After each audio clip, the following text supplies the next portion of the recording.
जब भी प्रेम की बात होती है, भगवान श्री कृष्ण का नाम सबसे पहले आता है। श्री कृष्ण को प्रेम और स्नेह का प्रतीक माना जाता है।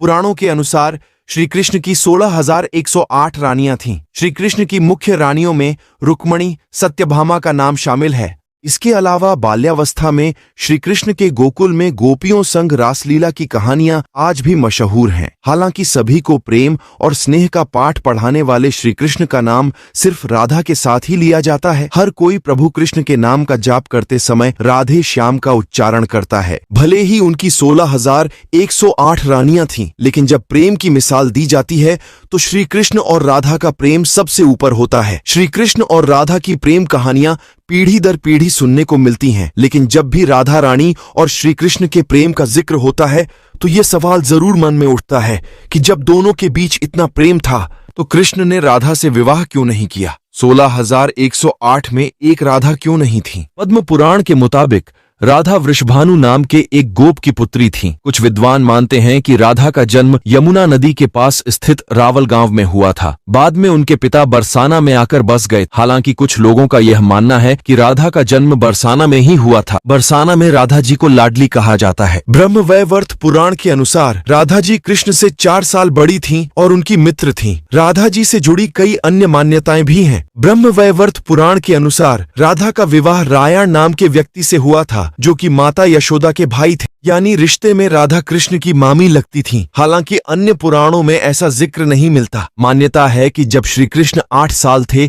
तो उनकी मुलाकात राधा से हुई, जो 12 साल की थीं। श्री कृष्ण राधा से प्रेम करने लगे। दोनों एक दूसरे से विवाह भी करना चाहते थे। जब ये बात राधा के घर वालों को पता चली तो उन्होंने राधा को घर में कैद कर दिया। वह लोग राधा और कृष्ण की विवाह के इसलिए भी खिलाफ थे क्योंकि राधा की मंगनी हो चुकी थी। कहा जाता है कि श्री कृष्ण ने राधा रानी से शादी करने की हद कर दी थी। इस पर यशोदा माता और नंद बाबा उन्हें ऋषि गर्ग के पास ले गए। ऋषि गर्ग ने भी कान्हा को बहुत समझाया। इसके बाद कान्हा का मथुरा बुलावा आ गया। वह हमेशा के लिए वृंदावन छोड़कर मथुरा चले गए। उन्होंने राधा से वादा किया था कि वह वापस लौटेंगे, लेकिन वह कभी वापस नहीं आए। नहीं राधा जी के मथुरा या द्वारका जाने का जिक्र मिलता है। राधा और कृष्ण का विवाह न होने के कई कारण बताए जाते हैं। इसमें से एक कारण नारद जी का श्राप भी माना जाता है। रामचरितमानस के बालकांड के अनुसार माता लक्ष्मी के स्वयंवर में नारद जी भी जाना चाहते थे। भगवान विष्णु ने नारद जी के साथ छल करते हुए उन्हें खुद का स्वरूप देने के बजाय वानर का स्वरूप दे दिया, जिसकी वजह से माता के स्वयंवर में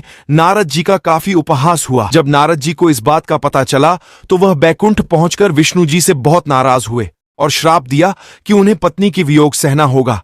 यही वजह है कि रामचंद्र अवतार में उन्हें सीता का वियोग सहना पड़ा और कृष्ण अवतार में देवी राधा से उनका विवाह न हो सका। एक मत यह भी है कि देवी राधा ने ही श्री कृष्ण से विवाह के लिए मना किया था।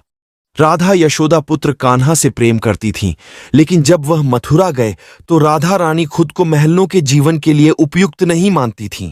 लोग चाहते थे कि श्री कृष्ण एक राजकुमारी से विवाह करें, इसलिए राधा ने श्री कृष्ण से विवाह न करने की ठान। ये भी कहा जाता है कि राधा को महसूस हो चुका था कि श्री कृष्ण भगवान का अवतार हैं। वह खुद को एक भक्त मानने लगी थीं। राधा श्री कृष्ण की भक्ति में लीन हो चुकी थीं। वह भगवान से विवाह नहीं कर सकती थीं। भगवान श्री कृष्ण की शरारतों, उनकी लीलाओं और छल सभी कुछ मनुष्य के लिए कोई न कोई सीख ही थी। राधा से विवाह करना भी मनुष्यों को प्रेम की असली परिभाषा से परिचित कराना था। कहा जाता है कि एक बार देवी राधा ने कान्हा से पूछा कि वह उनसे विवाह क्यों नहीं करना चाहते। इस पर श्री कृष्ण ने कहा कि कोई अपनी आत्मा से विवाह करता है क्या? श्री कृष्ण राधा को खुद से अलग नहीं बल्कि अपना ही अस्तित्व मानते थे। वह मनुष्यों को यह सीख देना चाहते थे कि प्रेम भौतिक संबंध से नहीं बल्कि आध्यात्मिक प्रकृति है। प्रेम और विवाह एक दूसरे से अलग नहीं है। जैसे राधा कृष्ण बिना विवाह भी सदियों से एक ही हैं। जहाँ कृष्ण का नाम है वहाँ राधा का स्मरण स्वाभाविक है।